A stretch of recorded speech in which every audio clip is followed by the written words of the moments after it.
या ठिकाणी doctor Sonawane sir या ठिकाणी उपस्थित आहेत, त्यांचं या ठिकाणी स्वागत. त्याचप्रमाणे प्रमुख वक्ते या ठिकाणी उपस्थित आहेत, त्यांचं या ठिकाणी स्वागत. त्याचप्रमाणे आदरणीय आनंद गायकवाड सर केंद्राचे केंद्रीय पदाधिकारी या ठिकाणी उपस्थित आहेत, त्यांचं स्वागत या ठिकाणी होत आहे. राधाकांत कांबळे गुरुजी यांना विनंती आहे. ज्योत तेवते समतेची, ज्योत तेवते त्यागाची, ज्योत तेवते क्रांतीची आणि समर्पणाची, या ज्योतीचा एकच संदेश दिला आहे. स्वतःसाठी जगता जगता दुसऱ्यासाठी जगून पाहावं आणि म्हणूनच या दीपाला साक्ष ठेवून आणि आपण कार्यक्रम साजरा करीत असतो. म्हणून मी आजच्या कार्यक्रमाचे अध्यक्ष, आजच्या कार्यक्रमासाठी उपस्थित असलेले प्रमुख पाहुणे, विचारपाठ पीठावरील सर्व मान्यवरांना विनंती करतो की त्यांनी तथागत भगवान गौतम बुद्ध, डॉक्टर बाबासाहेब आंबेडकर, छत्रपती शाहू महाराज आणि संत कबीर यांच्या प्रतिमाचं पूजन करावं.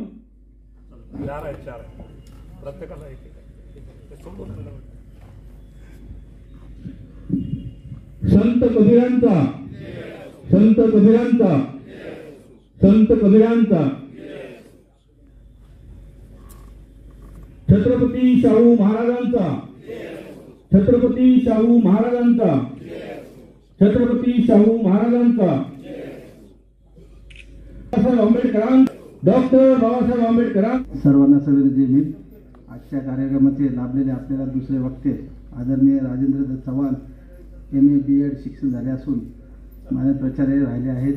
अध्यक्ष सेवानिवृत्त कर्मचारी संघ, पुणे जिल्हा शिक्षण मंडळातून सेवानिवृत्त झालेल्या कर्मचाऱ्यांची संघटना, तसेच विभागीय उपाध्यक्ष राष्ट्रीय कर्मचारी कल्याण महासंघ महाराष्ट्र राज्य. सरांचं परिवर्तनवादी चळवळीमध्ये नेहमीच सरांचा सक्रिय सहभाग असतो. मी सरांना विनंती करतो की आपण राजश्री शाहू महाराज यांच्या जीवनावर मार्गदर्शन करावे. सर्वोत्तम भूमिपुत्र गौतम बुद्ध, त्याचप्रमाणे छत्रपती शिवराय, महात्मा फुले, सावित्रीबाई फुले, राजर्षी शाहू महाराज, डॉक्टर बाबासाहेब आंबेडकर हे सर्व महामानव बहुजन समाजाचे उद्धार करते यांना प्रथम विनम्र अभिवादन. आजच्या कार्यक्रमाचे अध्यक्ष नागदेवते, त्याचप्रमाणे विचार मंचावर उपस्थित सर्व मान्यवर, बुद्धिस्ट सोसायटी ऑफ इंडियाचे पदाधिकारी, सर्व आपण सदस्य, उपासक उपासिका, उपस्थित सर्व बुद्धिस्ट सोसायटी ऑफ इंडियाचे चाहते, आज या ठिकाणी आपण कबीरांची जयंती आणि त्याचप्रमाणे राजर्षी शाहू महाराज यांची जयंती साजरी करतोय. एक लक्षात घ्या की जयंतीचे कार्यक्रम आपण जे निराळे घेत असतो, या मागचा प्रमुख उद्देश जो आहे हा आपण समजून घेतला पाहिजे. हे बाबासाहेब म्हणतात की जर इतिहास घडवायचा असेल तर आपण आपला इतिहास अभ्यासला पाहिजे.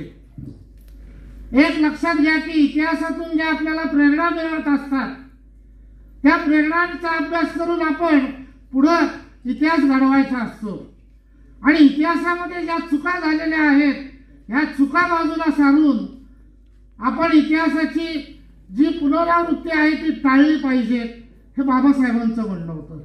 आणि म्हणूनच बाबासाहेबांनी इतिहासाला आणि इतिहासाच्या अभ्यासाला महत्त्व दिलेलं आहे. आणि आपण या जयंती जी साजरी करतो निराळ्या महापुरुषांची, यातून तो इतिहास पाहायचा असतो की त्यांनी काय केलेलं आहे, नक्की कोणता विचार मांडलेला आहे आणि काय सांगितलेलं आहे आणि त्यांनी कोणता संघर्ष केलेला आहे हे आपल्याला पाहायचं असतं. आज आपण राजर्षी शाहू महाराजांची जयंती इथे साजरी करत असताना मला एक मित्र माझे आत्ताच येताना भेटले. ते म्हणले आम्ही सकाळी साजरी केली, आम्ही वर्गणी काढून लाडू वगैरे वाटले. अरे म्हणलं मूर्खांनो, लाडू काय वाटतं, त्यांचे विचार वाटा म्हणलं. त्या विचारांना महत्व आहे. लाडू खाऊन म्हटलं तुम्ही जाताय, पण त्यांचे विचार पुढे न्यायचे आपल्याला. बाबासाहेबांनी तेच म्हणले होते, माझे विचार पुढे न्या. तुम्ही माझ्या मूर्तीची पूजा नका करू, मूर्त्या पुतळे उभे करू नका, माझे विचार पुढे न्या कारण त्या विचारांमध्ये तुमचा समाज बदलावण्याची ताकद आहे. आणि हा जो बहुजन समाज आहे, हा जो दबला गेलेला समाज आहे, या समाजाला पुन्हा उद्धार करण्याची आणि पुन्हा त्याचं वैभव प्राप्त करून देण्याची ताकद त्या विचारांमध्ये आहे. आणि म्हणून आपण हे विचार काय आहेत हे समजून घेतले पाहिजेत. राजर्षी शाहू महाराजांनी जो लढा दिला, जो संघर्ष केला, ज्या मनुवादी वृत्ती विरोधामध्ये आणि ज्या या सगळ्या मनुवादी संस्कृती सांगणाऱ्या विचारांच्या विरोधात ते गेले आणि त्यांचे जे विचार आहेत ते कोणते हे आपण समजून घेतलं पाहिजे. तर यामध्ये आपण जर पाहिलं तर आपल्याला एक दिसून येतं की जो प्रस्थापित पुरोहितशाही जी आहे, या पुरोहितशाही विरुद्धचा हा लढा आहे. आता आपण जर विचार केला तर हा लढा इथेच सुरू झालाय का, तर मुळीच नाही. हजारो वर्ष हा लढा बहुजन समाज देत आलेला आहे आणि बहुजन विरुद्ध अभिजन असा हा संघर्षाचा इतिहास या भारतभूमीला लाभलेला आहे. एक लक्षात घ्या की बहुजनांनी आपल्या उद्धारासाठी वेळोवेळी संघर्ष केलेला आहे आणि वेळोवेळी या अभिजनांचे, या मनुवादी वृत्तीचे जे डाव उपेस आहेत ते हाणून पाडलेले आहेत. परंतु पुन्हा आपल्याला विसर पडतो आणि म्हणून पुन्हा आपल्याला संघर्ष करावा लागतो. तर ह्या संघर्षासाठी आणि हा विसर पडू नये या विचारधारेचा, तर ही जी विचारधारा आहे ही कुठून सुरू झालेली आहे, म्हणजे चार्वाकापासून ही विचारधारा सुरू झालेली आहे.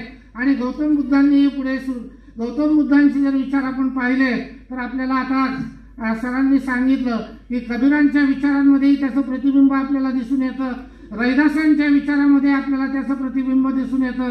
त्याचप्रमाणे पुढे महाराष्ट्रातली जर आपण संत परंपरा पाहिली तर आपल्याला अगदी तुकाराम महाराजांच्या विचारांमध्येही बुद्धांचेच विचार आढळतात. कारण आपल्याकडे एक लक्षात घ्या की बुद्धांनी इतके जे साहित्य आणि बुद्धांनी इतके जे परिवर्तनाचे विचार जे मांडले ते अन्य कुणी त्या काळात मांडलेले नाही. त्याचाच आधार घेऊन सगळं पुढे हे संत साहित्य निर्माण झालेलं आहे आणि म्हणून आपल्याला या विचारांचा अभ्यास करण्याची गरज आहे.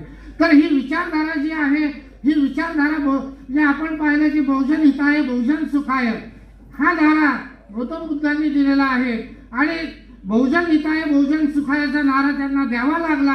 याचंच कारण काय आहे तर बहुजनांवर जे काही अन्याय अत्याचार त्या काळामध्ये झाले आणि हा जो वर्णवर्चस्ववाद जो आहे, या वर्णवर्चस्ववादामधून आपल्या बहुजनांची वेळोवेळी जी पुढावणूक झालेली आहे, शोषण झालेलं आहे, मग ते धर्माच्या नावाखाली असेल, जातीच्या नावाखाली असेल, वर्णाच्या नावाखाली असेल या इतर आधी, तर हा जो सगळा संघर्ष आहे हा संघर्ष आपण समजून घेतला पाहिजे. एक लक्षात घ्या की ह्या सगळ्या परिस्थितीमध्ये आपल्याला माहिती आहे की महात्मा फुलेंनी शिक्षणाच्या आपल्या म्हणजे आधुनिक काळामध्ये जर विचार केला तर शिक्षण आपल्याला महत्त्वाचं आहे आणि त्यासाठी शिक्षणासाठी त्यांनी बहुजन समाजाच्या शिक्षणासाठी संघर्ष केलेला आपल्याला दिसून येतो. तर हा जो विचार आहे, राजर्षी शाहू महाराजांनी शिक्षणाला महत्त्व देऊन शिक्षण संस्था निर्माण केलं त्या काळामध्ये आणि या आपल्या बहुजन समाजातील लोकांना शिक्षण मिळावं म्हणून त्यांनी अगदी ज्याला आपण हॉस्टेल्स म्हणतो, निराळे हॉस्टेल्स सुरू केली आणि त्यातून मोफत शिक्षण मुलांना मिळावं याची व्यवस्था केली. कारण शिक्षणाशिवाय आपण पुढे जाऊ शकत नाही हे त्यांनी ओळखलं होतं आणि म्हणून बाबासाहेबांनी आपल्याला तेच सांगितलं, शिका, संघटित व्हा आणि संघर्ष करा.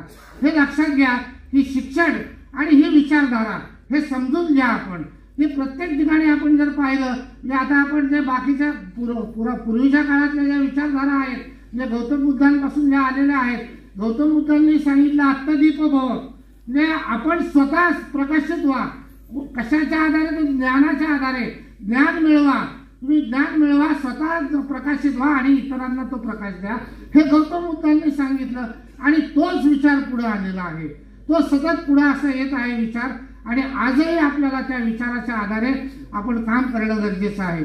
कुठेतरी आपण काय करतो की विभूती पूजनाच्या मागे जातो आणि म्हणून जर विभूती पूजनाच्या मागे जर आपण गेलो तर तो विचार मागे पडतो.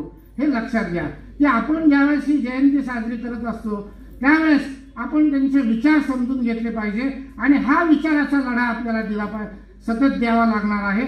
तर आपल्याला एक लक्षात घ्या की सरांनी सांगितलं आता म्हणजे आपण बोललो की एक लाव्याचा अंगठा कापून घेतला, ते आजही चालू. एक लक्षात घ्या की आपल्या ज्या अनुदानित शाळा ज्या आहेत ज्या बंद केल्या जात आहेत आणि प्रायव्हेटायझेशनला शिक्षण महाग केलं जातं, म्हणजे आपला अंगठाच कापून घेतला जातो, हे लक्षात घ्या. तर आपण या ज्या प्रतिगामी वृत्ती ज्या आहेत त्यांच्या ज्या चाली आहेत त्या आपण ओळखल्या पाहिजे. सद्य परिस्थितीमध्ये आपण काय केलं पाहिजे, त्या चालीं विरोधात आपण कोणते उपाय योजले पाहिजेत, आणि यासाठी आपल्याला पुन्हा इतिहासात डोकावं लागतं की आपल्या पूर्वजांनी म्हणजे आपले जे महापुरुष आहेत या महापुरुषांनी आपल्याला कोणता मार्ग दाखवला आहे आणि त्यासाठी आपण कसा लढा दिला पाहिजे हे आपण समजून घेतलं पाहिजे. एक लक्षात घ्या की आज आपण जयंती साजरी केली म्हणजे आपलं काम संपलं असं होत नाही. तर आपल्या महापुरुषांचे विचार आपण नुसत्या म्हणजे आपण प्रत्येकाने ते आत्मसात करून इतरांना सांगितलं पाहिजे. आणि जो आज लक्षात घ्या की आपण जर पाहिलं तर बाबासाहेबांनी सुद्धा एवढं सांगून सुद्धा समाजातलं म्हणजे किती वर्ग शिक्षित झालेला आहे, आजही आपल्याकडे अशिक्षितपणा किती आहे, आणि आज नोकऱ्या संपवल्या जात आहेत. आरक्षण आपल्याला देऊन या आपल्याला शिकण्यासाठी प्रवृत्त करून नोकऱ्यांमध्ये जागा निर्माण केल्या गेल्या, परंतु आज हे सगळं संपवलं जाते आणि हे सगळं आम्ही उघड्या डोळ्याने पाहतोय. याचा कुठेही विचार करत नाहीये, कारण बाबासाहेबांनी सांगितलं होतं मी संविधान दिलेलं आहे हे सर्वोत्तम आहे, पण जर तुमच्यामध्ये एकी नसेल संविधानाला काही अर्थ उरणार नाही. आणि आज आपण पाहतोय त्या संविधानाचे काय पद्धतीने आज म्हणजे या गेल्या 10 वर्षामध्ये दिंडवडे काढले गेले आपण उघड्या डोळ्याने पाहतोय. तर आपल्याला हे कळलं पाहिजे की हे जे संविधान आहे हे संविधान आपल्याला वाचवायचं असेल तर आपल्याला काय केलं पाहिजे, आणि बाबासाहेबांनी ते सांगितलेलं आहे. तर लक्षात घ्या की आज म्हणजे शाहू महाराज जे आहेत, शाहू महाराजांनी जे विचार मांडलेले आहेत, शाहू महाराजांनी जे सांगितलेलं आहे आणि तेच पुढं बाबासाहेबांनी केलेलं आहे. कारण शाहू महाराज, महात्मा फुले हे सगळे म्हणजे यांचे विचार जे आहेत, ही जी विचारधारा आहे ज्याला आपण शिवराय फुले आंबेडकर शाहू विचारधारा जे म्हणतो, ही विचारधारा जी आहे या विचारधारेचा मूळ जे आहे ते म्हणजे हे जे अभिजन आहे त्या अभिजनांविरुद्धचा आपला संघर्ष आहे, मनोवादाविरुद्धचा आपला संघर्ष आहे.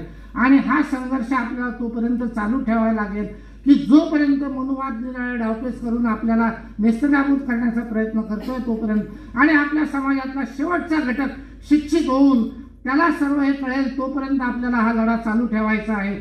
आज आपण जर पाहिलं तर शाहू महाराजांना ते राजे होते. विचार करा, वेदोक्त प्रकरणामध्ये तो नारायण भट तिथे पुराणोक्त मंत्र म्हणत होता, आणि रामशास्त्री भागवतांनी ज्यावेळेस सांगितलं की हा नारायण भट म्हणजे त्या कार्तिक स्नानाच्या वेळेस म्हणजे ऑक्टोबर महिन्यामध्ये शाहू महाराज ते कार्तिक स्नान करायचे, आणि त्यावेळेस या म्हणजे रामशास्त्री भागवतांनी सांगितलं की हा नारायण भट पुराणोक्त मंत्र म्हणतोय.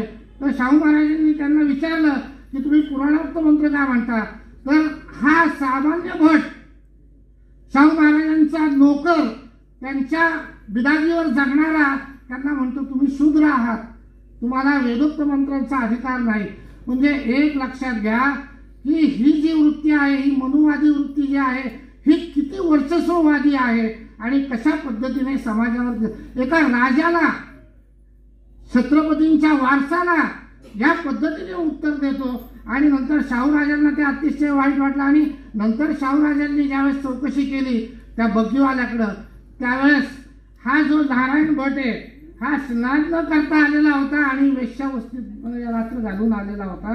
म्हणजे अशा पद्धतीचा हा ब्राह्मण भट शाहूराजांना हे सांगतो. आणि त्यावेळेस शाहूराजांनी मग विचार, आणि मग त्यांनी तिथून पुढं परिवर्तनाची ही चळवळ जी आहे म्हणजे परिवर्तनाचा हा लढा हा गौतम बुद्धांपासून चालत आलेला आहे. कारण त्यावेळेसही कर्मकांड होते, आणि या कर्मकांडाच्या विरोधात या बहुजन समाजाला त्या कर्मकांडांमधून मुक्त करण्यासाठी गौतम बुद्धांनी हा लढा सुरू केलेला होता, हा विचार दिलेला होता.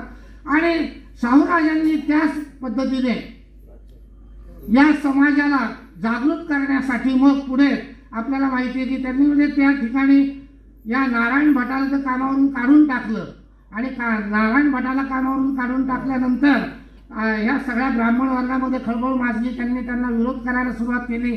त्या राजोपाध्याय म्हणून दुसरा एक त्याने कोर्टामध्ये खटला दाखल केला.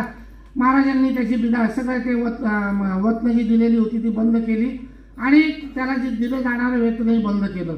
तर यामध्ये अनेक वेळा असं होत होतं की शाहू महाराज काही जे आज्ञाकडे होते, ब्राह्मणशाहीच्या विरोधात त्याचं पालन केलं जात नव्हतं, त्यावेळेस शाहू त्यांच्या असं लक्षात आलं की त्यांच्या संस्थानामध्ये जे 71 अधिकारी होते त्यापैकी 60 ब्राह्मण होते.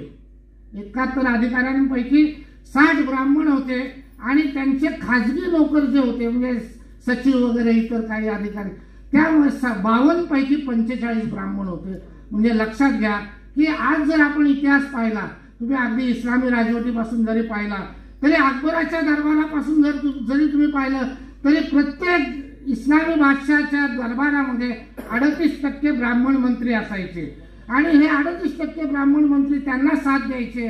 लक्षात घ्या, अकबराला विष्णूचा अवतार यांनी घोषित केला होता. सत्तेच्या बरोबर राहून सत्तेची मलाई चाकायची आणि जे बहुजन आहेत त्यांना दाबून ठेवायचं, त्यांच्यावर अन्याय अत्याचार करायची ही त्यांची भूमिका आहे. तर अशा प्रकारे हे सगळीकडे म्हणजे वर्चस्ववादी वृत्तीने वागत आलेले आहेत आणि शिवाजी राजांच्या काळातही आपल्याला दिसून आलं. तर मग महाराजांनी काय केलं, त्यावेळेस शाहू राजांनी 50% आरक्षण जाहीर केलं. तर त्यांना माहिती की आपल्या लोकांना जर नोकऱ्यांमध्ये घ्यायचं असेल तर आरक्षण दिलंच पाहिजे, त्याशिवाय हे होणार नाही. आणि म्हणून 50% आरक्षण 26 जुलै 1902 शाहू राजांनी दिलं. लक्षात घ्या की आपले म्हणजे स्वातंत्र्याच्या आधीच्या काळामध्ये ही दूरदृष्टी होती आणि त्यांनी हे आरक्षण दिलं. त्यामध्ये कोण वगळलं, ब्राह्मण, पारशी, कायस्थ, प्रभू, म्हणजे असे जे त्या काळामध्ये एक लक्षात घ्या की जे उच्चवर्णीय होते, अभिजन होते, त्या जाती वगळून बाकीच्या सगळ्यांना त्यांनी आरक्षण दिलं. आणि एक लक्षात घ्या की त्यामध्ये मराठा समाजही होता.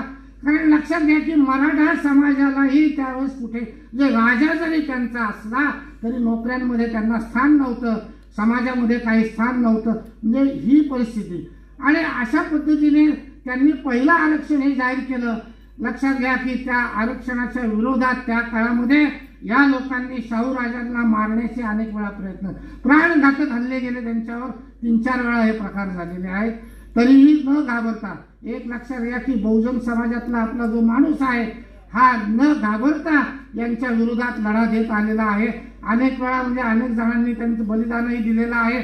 यांनी अनेक पेट कारस्थानं केलेली आहेत, हजारो वर्ष हे चालत आलेले, पण आपला हा लढा संपलेला नाहीये. लक्षात घ्या आणि तो चालूच राहिलेला आहे. क्रांती प्रतिक्रांतीचे हे विचार म्हणजे विचारांच्या विरोधात त्यांचे विचार काही वेळेस बळकट होतात, त्यावेळेस आपल्या समाजामध्ये अज्ञान असतं आणि ज्यावेळेस आपल्या समाजामध्ये अज्ञान असतं त्यावेळेस आपण त्यांच्या विचारांना बळी पडतो आणि म्हणून हे अज्ञान दूर झालं पाहिजे. तर त्यासाठी हा विचारांचा लढा आहे. तर शाहू राजांनी शिक्षण दिलं पाहिजे या समाजाला आणि म्हणून शिक्षणासाठी प्रयत्न केले. त्यानंतरच्या काळामध्ये बाबासाहेब, त्यानंतर आपण पाहतो की रयत शिक्षण संस्थेची स्थापना. अगदी आपण जर पाहिलं की जे गाडगे महाराज आहेत, गाडगे बाबा, ते तर सगळ्या लोकांना म्हणायचे की कुणी देव पाहिला का रे देव, लोक म्हणायचे नाही पाहिला. मग ते म्हणजे एका बाजूला बाबासाहेब आणि एका बाजूला कर्मवीर भाऊराव पाटील म्हणायचे हे देव आहेत, हे तुमचे देव आहेत. म्हणले देव हे खरे देव आहेत, जवळामध्ये देव नाही, हे गाडगे बाबा अगदी निक्षून सांगायचे. आणि लक्षात घ्या की हे विचार आहेत. अरे एक अशिक्षित माणूस आमचा त्या दैववादाला विरोध करतो. म्हणजे ही बुद्धांपासूनची परंपरा आहे, ही संत परंपरा आहे, कबीरांपासूनची परंपरा आहे, कबीरांनी सांगितलं आणि तेच गाडगे बाबा सांगायचे. गाडगे बाबांचे तुकाराम महाराजांनी तेच सांगितलं. आणि एक लक्षात घ्या की हे सर्व संत परंपरा जी आहे किंवा बुद्धांची जी परंपरा आहे किंवा जे आपले सगळे महापुरुष आहेत यांच्या मनामध्ये या समाजाबद्दल अपार अशी करुणा होती आणि म्हणूनच गौतम बुद्धांना महाकारुणिक म्हणतात की अगदी त्या समाजाबद्दल, त्या माणसाबद्दल अपार असं दयेचा भाव त्यांच्या मनामध्ये होता आणि त्यामुळेच ते हे करू शकले. हे लक्षात घ्या की आपण जर पाहिलं तर त्या समाजाचा आणि पुढे जर आपण पाहिलं अगदी तुकाराम महाराजांच्या ह्याच्यामध्ये सुद्धा आपल्याला ते उल्लेख आढळतात की तिथे त्यांनी म्हणजे हे सगळी समाजाबद्दलची कणव जी आहे ती व्यक्त केलेली आहे. आणि त्याचप्रमाणे त्यांनी जे सांगितलेलं आहे की आपण जर पाहिलं तर जे का रंगले गांगले त्यासी म्हणे जो आपुले तुळशी साधू ओळखावा देव तेथेची जाणावा दया करणे जे पुत्राशी तेची दासा आणि ते दासी तुका म्हणे सांगो किती त्याची भगवंताची मूर्ती. म्हणजे आपल्या मुलांवर जसं आपण प्रेम करतो तसं आपल्या दास दासी इतरांवरही प्रेम करा. हा प्रेमाचा संदेश कुठून आलेला आहे? सरांनी सांगितलं, कबीरांनी प्रेमाचा संदेश दिला, त्याच्या आधी गौतम बुद्धांनी प्रेमाचा संदेश दिला. हे लक्षात घ्या. 2500 वर्षांपूर्वी हा प्रेमाचा संदेश दिला आणि आता सुद्धा आपल्याला आपण पाहिलंय की मोहब्बत की दुकान वगैरे आता चालू आहे. म्हणजे हा प्रेमाचा संदेश जो आहे हा तिथून आलेला आहे. ही विचारधारा अशी आलेली आहे. ही आमच्या संत परंपरेची आहे, ही आमच्या बुद्धांची आहे आणि हे आमच्या महापुरुषांची आहे. जर बाबासाहेबांना या समाजाबद्दल काही वाटत नसतं तर त्यांनी हे म्हणजे त्यांनी आपलं आयुष्य या समाजासाठी खर्ची घातलं नसतं. त्यांनी एक लक्षात घ्या की म्हणजे बाबा त्यांना म्हणलेले लोकांनी आणि त्या पितृतुल्य अशा भावनेतून त्यांनी या समाजासाठी हे सगळं केलेलं आहे. म्हणजे समाज म्हणजे मी फक्त बाबासाहेबांचा समाज म्हणत नाही तर बहुजन समाज सगळ्यांसाठी बाबासाहेबांनी काम केलेलं आहे. काहींना कळत नाहीये, हे त्यांना त्याची जाणीव नाहीये, हे लक्षात घ्या. अगदी शाहू महाराजांनी सुद्धा जे काम केलेले आहे त्याची जाणीव की ते आता व्हायला लागलेली आहे निराळ्या लोकांना.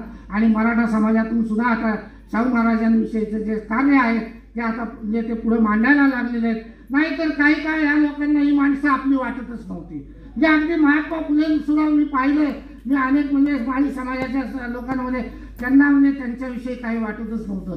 काय केलं तर अरे पण तुमच्या लक्षात येत नाहीये की त्यांनी जे कार्य केलेलं आहे त्यांनी हे सर्वांसाठी केलं. महात्मा फुलेंनी ज्यावेळेस मुलींसाठी शाळा सुरू झाली, अरे त्याचा लाभ कोणी घेतला रे? 2 पहिल्या विद्यार्थी ब्राह्मण होत्या. म्हणजे लक्षात घ्या की त्यांनी जे केलं त्याचा लाभ यांनी घेतला आणि परत आपल्या उरावर नाचायला तयार झाले. आम्हाला कधी समजायचं, आम्ही कधी पुढे जायचं तर आम्ही शिक्षणातून अजून मागे आहोत. लक्षात घ्या 400 वर्षापूर्वी जगामध्ये पाश्चात्य राष्ट्रांमध्ये विद्यापीठ होती म्हणून ते पुढे गेले. शिक्षणाशिवाय तुम्हाला पर्याय नाही. शिका, संघटित व्हा, संघर्ष करा. हा जो मंत्र आहे हा आपण कायम जपला पाहिजे. आणि हा मंत्र जो आहे वेगळी शिकवण काय शाहू राजांची नाहीये. शाहू महाराजांनी जे सांगितलं ते हेच आहे. आणि त्यांनी हे सगळं जे काय केलं म्हणजे त्या काळाच्या प्रस्थापित पुरोहितशाहीच्या विरोधात, भटशाहीच्या विरोधात हे आंदोलन आहे. आणि हा भटशाहीच्या विरोधातला लढा जो आहे हा अगदी प्राचीन काळापासूनचा आहे. तेव्हा आपण ही विचारधारा समजून घेतली पाहिजे आणि त्या माध्यमातून आपण प्रत्येक महापुरुषांचे विचार काय आहे हे समजून घेतले पाहिजेत. हे लक्षात घ्या की ज्यावेळेस म्हणजे आपल्या एका राजाला सुद्धा म्हणजे अगदी शिवाजी राजांचं जरी तुम्ही उदाहरण घेतलं तरी त्यांच्या राज्याभिषेकाला विरोध झाला होता. म्हणजे राजा जरी असला एक लक्षात घ्या तरी त्याच्याही वरती हे जी सत्ता हे गाजवत होते. म्हणजे ही जी धर्मसत्ता आहे या धर्मसत्तेच्या माध्यमातून जे शोषण चाललेलं होतं त्या शोषणाला विरोध झालेला आहे. आणि एक लक्षात घ्या की गौतम बुद्धांनी तेच केलेलं आहे की हे जे शोषण चाललेलं होतं या शोषणाला विरोध केलेला आहे. त्यांनी धम्म सांगितलेला आहे, धर्म सांगितलेला नाही. हे लक्षात घ्या. धम्म जे आहे, तत्व जे आहे हे तत्व सांगितले, त्यांनी जीवनाचा मार्ग सांगितलेला आहे. ते म्हणले मी मार्गदाता आहे, मुक्तिदाता नाही. हे लक्षात घ्या. तर मार्गदाता आहे, त्या मार्गावर आपण जर चाललो तरच आपल्याला यश मिळणार आहे आणि समाज पुढे जाणार आहे. हे आपण लक्षात घेऊन चाललं पाहिजे. कर्मकांडांच्या विरोधात त्यांची भूमिका होती आणि प्रत्येकाची तीच भूमिका होती. आपण जर पाहिलं ज्यावेळेस अंगुलीमाल शरण येतो गौतम बुद्धांना आणि म्हणतो मला दीक्षा द्या, दीक्षा वगैरे काय कर्मकांड नाही. फक्त बुद्ध काय म्हणतात, हे अंगुलीमाल माझ्या मागोमागे बस झाला. तो जे वेगळी दीक्षा आहे का नाही. यातून काय सांगितलं जातंय तर आपण एक लक्षात घ्या की कर्मकांडांच्या विरोधात आणि ही जे कर्मकांड आहेत, हे जे धार्मिक स्तोम आहे, हे जे माजवणारे आहेत, हे लक्षात घ्या हे कोण होते आणि हे कोण आहेत. आजही तेच चाललंय. पुन्हा एकदा नव्याने या सगळ्या गोष्टींना उजाळा दिला जातोय. आपण याला विरोध केला पाहिजे. आपण गप्प बसलो तरी ते त्यांना साथ दिल्यासारखं होईल. हे लक्षात घ्या. ज्या पद्धतीने आपल्याला विरोध करता येईल, ज्या पद्धतीने आपल्याला त्यांचे हे संपूर्ण हे डावपेच जे आहेत हे नेस्तनाबूत करता येईल, जितकं शक्य असेल तितक्या पद्धतीने आपण हे केलं पाहिजे. नाही तर उद्या लक्षात आज काही काळासाठी मनुस्मृतीचा जो धोका होता तो टळलेला आहे काही काळासाठी, परंतु ही टांगती तलवार कायम आपल्यावर आहे.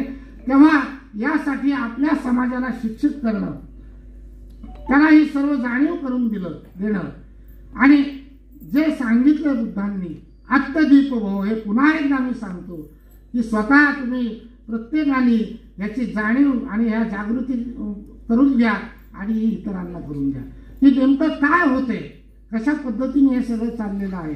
आज मी पाहतो की ज्यावेळेस दंगली होत आहेत मुस्लिमांविरुद्ध, तर त्यावेळेस पकडल्या जाणाऱ्यांची नावं जी येत आहेत, कोण येते, किती ब्राह्मण त्यामध्ये असतात. म्हणजे आता एक लक्षात घ्या की काही दंगलींचा अनुभव मी स्वतः घेतलेला आहे. आमच्या इथं दंगली झालेल्या आहेत आणि त्यामध्ये काय सांगितलं जात होतं, RSSचे हापचड्डीवाले येऊन काय सांगायचे आणि काय नाही, वेळ समजेल त्यांचं एक पासून, तर ते काय सांगायचे हे आम्ही स्वतः ऐकलेलं आहे. आणि एक लक्षात घ्या की ते स्वतः कधी काही करत नाही, दुसऱ्यांना प्रोवोक करतात आणि आपल्या समाजाचा बळी जातात. आणि आपलीच लोक, त्यांना हे कळत नाही, अरे ते असं केलं, त्याने तसं केलं या. आणि त्यामध्ये एक लक्षात घ्या की मी ज्यावेळेस त्यांना सांगतो, अरे ही जी सगळी मुसलमानं बसली आहेत ना, यांची जुने आडनावं काढा रे आणि ते कोण होते एकदा बघा, म्हणजे तुम्हाला कळलं की आपलंच रक्त आहे. पण हे समजत नाहीये. आणि कोणामध्ये जे आलेले होते बाहेरून, जे म्हणजे तुर्क असतील, मुघल असतील, पठाण असतील, कोणी म्हणजे हे सगळे जे हे राजे लोक, ही नवाब, हे कोण राहिले तिथं, कुणी नाहीये. 1 लाख होते फक्त, ते गेले त्या, कोणी इंग्लंडमध्ये, कुणी अमेरिकेत, मोठमोठे संपत, ते इथं तुमच्यात येतही नाही.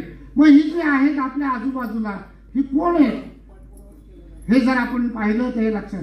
आणि म्हणूनच एक लक्षात घ्या की या विचार, हे जे आपले महापुरुष आहेत यांचे विचार काय आहेत आणि मानव केंद्रित जो सगळा विचार त्यांनी मांडलेला आहे, हा आपण लक्षात घ्या. इथे त्या दृष्टीने आपल्याला वाटचाल करायची, तर कोणती भूमिका आपण घेतली पाहिजे, काय केलं पाहिजे. प्रत्येकाने एक म्हणजे कसं आहे की आपण एक स्वतः किल्ला आहे म्हणून आपण लढलं पाहिजे आणि तेव्हाच हे आपण यांची विचारधारा नाही. आणि हे विचारांनीच ही लढाई आपल्याला लढावी लागणार आहे. हे आपल्याला विचारांच्या माध्यमातूनच हे करावं लागणार आहे. आणि त्यासाठी आपल्या समाजाला आपण म्हणजे विचार प्रवृत्त केलं पाहिजे आणि जास्तीत जास्त हे अशा पद्धतीचे कार्यक्रम घेऊन हा विचार त्यांच्यापर्यंत पोहोचवून त्यांना शिक्षित केलं पाहिजे. डिग्री घेतली म्हणजे शिक्षित झाले असं नाहीये, की त्यांना प्रबोधन काय आहे याची जाणीव झाली पाहिजे आणि नेमकं आपण कशासाठी हे चालवलेलं आहे हे कळलं पाहिजे. आपल्या महापुरुषांनी दिलेला लढा, त्यांचा संघर्ष हा आपल्याला कळला पाहिजे, प्रत्येकाला कळला पाहिजे आणि तो मांडला. नुसतं कळून मी घरात जरी बसले तरी काही उपयोग नाहीये, हे प्रखरपणे मांडता आलं पाहिजे. तेव्हा या निमित्ताने आपल्याला हेच सांगणं गरजेचं आहे की विचारांची ही लढाई आपल्याला पुढे न्यायची आहे, ती आधी समजून घ्या आणि त्याप्रमाणे आपण पुढे जाऊ. जय जिजाऊ, जय शिवराय, जय भीम.